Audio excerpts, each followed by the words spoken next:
Ang babae ay hindi maaaring pakasalan pa ng kanyang unang asawa. Ang babae ituturing ng marumi. Magiging kasuklam-suklam kay Yahweh. Kung papakisamahan pa nito ang babae, hindi ninyo dapat dungisan ang lupain ibinigay niya sa inyo, sabi sa Israel. Kaya nagalit ang Diyos eh. Ano po? Ayaw ko ng ganyan. Ang sabi rito sa unang Korinto, binasa natin ang nakaraan chapter 10, ang dami dito pinatay ng Diyos eh. Bakit? Ayaw ko ng ganon. Na kayo, mga nagsisimba kayo. Ano? Tinatawag yung pangalan ko. Ang sabi, 10:8, ni huwag din naman tayong makiapid na gaya ng ilan sa kanila. Sino? Yung mga nasa Israel. Yung ilan daw doon. Na nakiapid. At ang nangabuwal sa isang araw, yung pinatay, 23,000. 23,000 o 23,000 pinatay ng Diyos sa ilang. Agawan kayo ng agawa ng asawa. Parang gano'n. Nakita niyo ng may asawa, ganun pa rin natin yun, parang gano'n. Ayaw ng Diyos eh. Bakit? Karumihan. Ano po? NIV. Then her first husband who divorced her is not allowed to marry her again after she has been defiled. That would be detestable in the eyes of the Lord. Do not bring sin upon the land the Lord your God is giving you as an inheritance. Bakit? Nasasakop pa rin. Bakit? Buhay ito eh. No? Buhay. Nasasakop ng batas ni Kristo ang mag-asawa. Gusto ng Diyos na maging masaya ang mag-asawa. Sa Biblia, nagbibigay siya ng mga pamantayan, babala at prinsipyo na makatutulong para maging masaya ang pagsasama ng mag-asawa. Kawikaan 5:18. Kaya nga ba't mahalin mo ang kabiyak ng iyong buhay? Aalagaan mo yan. Hindi matapos mo nga pasagot, niligawan mo. Parang ganito nung una. Miss, ihahatid ba kita? Oh, sure, okay. Mag-asawa na. Ay, hindi ba ako ihatid? Ano makatid mo isa? Hindi gano'n. Laging merong lambingan, laging merong suyuan, para kayong laging fresh na ligawan ng ligaw. Ay, no? Kaya nga ba't mahalin mo ang kabiyak ng iyong buhay? Ang ligaya ay lasatin ng sa mapangunyang kantungan. Ikaw lang. Parang gano'n.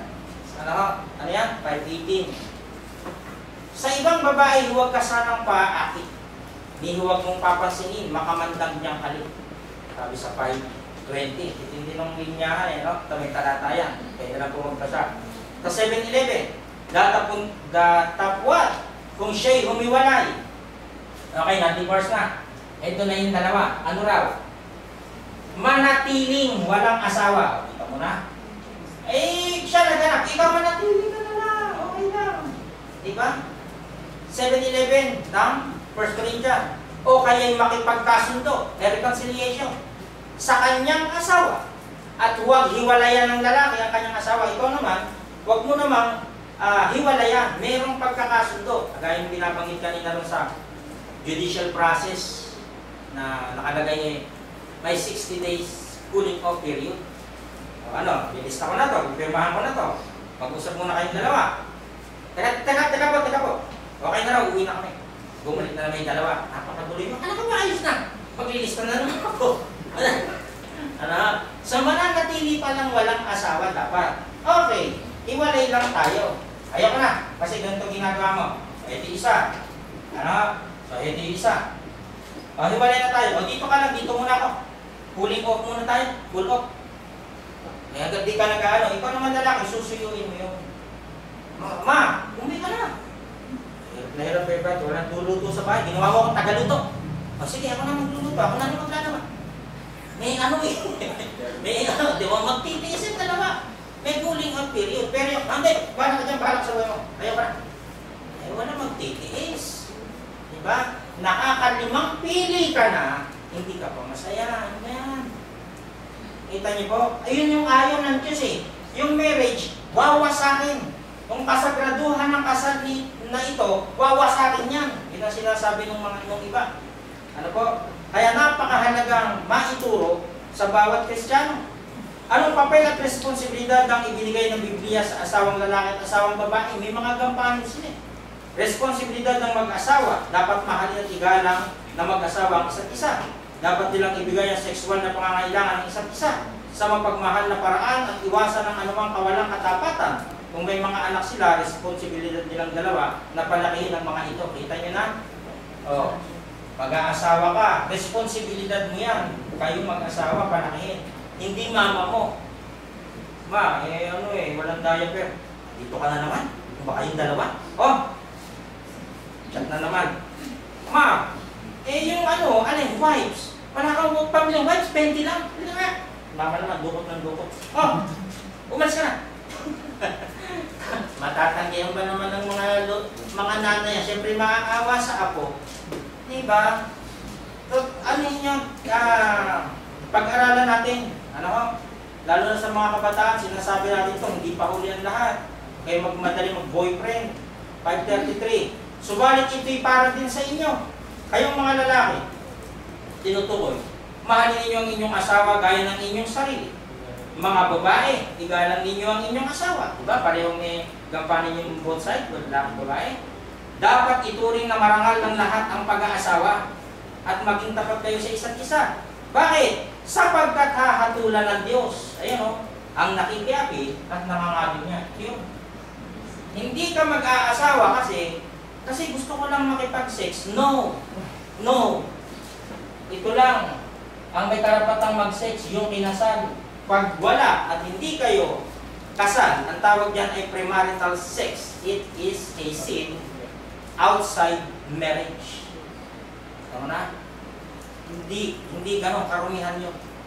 Ang papel ng asawang lalaki, sinasabi ng Biblia ng asawang lalaki ang ulo ng kanyang asawang babae.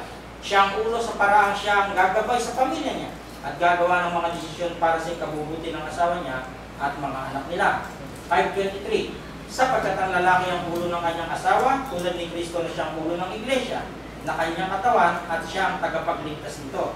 So, sinasabi sa iglesia, ganun din sa bawat sambahayan.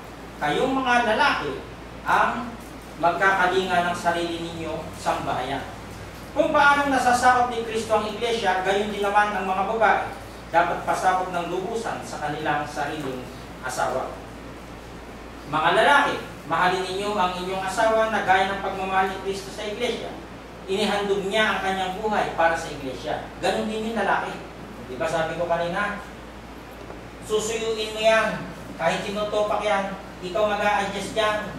Ayun inihandog niya ang kanyang buhay para sa iglesia. Huwag lang kayong mawasa. Yung ibang lalaki ngayon, di ko ayaw yung huwag. Sige, tara sa korte. Mag-divorce tayo. Ayoko rin sa'yo. Hindi ka. Mawawasa kayo na. Parang gano'n. Sinasabi ng Biblia na dapat gampanan ng asawang lalaki ang mga responsibilidad niya, mapagmahal sa mapagmahal na paraan. Mahirap makakita ng mabuting asawa. Pinupuri ng Diyos ang mabuting babae na nagsisilip sa maigi ng kanyang sambahayan. Ang sabi sa 31:10, mahirap makakita ng mabuting asawa. Higit sa mamahaling alahas ang kanyang halaga. Mas mahal pa siya yung halaga niya sa mga diamond o gold. Colossus 3:19, mga lalaki, mahalin ninyo ang inyong asawa at huwag kayong maging malupit sa kanila. May responsibilidad kayo. Hindi pwede yung, sabi sa'yo, umuwi kayo, tatadyakan kayo. Pwede gano'n. Pwede gano'n. Nakikita ng Diyos. Nalakas ng loob niyo mag-asawa. Susundo mo pa ikaw sa inuman. Mga lalaki, ayaw sinusundo sa inuman eh. Diba? Natatapakan yung pagkalalaki nila. Umigano'n. Sipahin kita. Mga gano'n. Hindi pwede. Hindi pwede gano'n. Tatabang yung pagsasama. Ang yabang-yabang mo nung una, may paluhod-luhod ka pa, pa-propose ka pa. Ayun, gagantuin mo ako. Babae, diba? Ang papel ng asawang babae, sinasabi ng Biblia ng asawang babae dapat magkaroon ng matinding paggalang sa kanyang asawang lalaki. Natutuwa ang Diyos kapag nirespeto ng asawang babae ang papel na ibinigay niya sa asawang lalaki. 5:3. Subalit ito'y para din sa inyo, kayong mga lalaki, mahalin ninyo ang inyong asawa gaya ng inyong sarili. Mga babae, galang ninyo ang inyong asawa.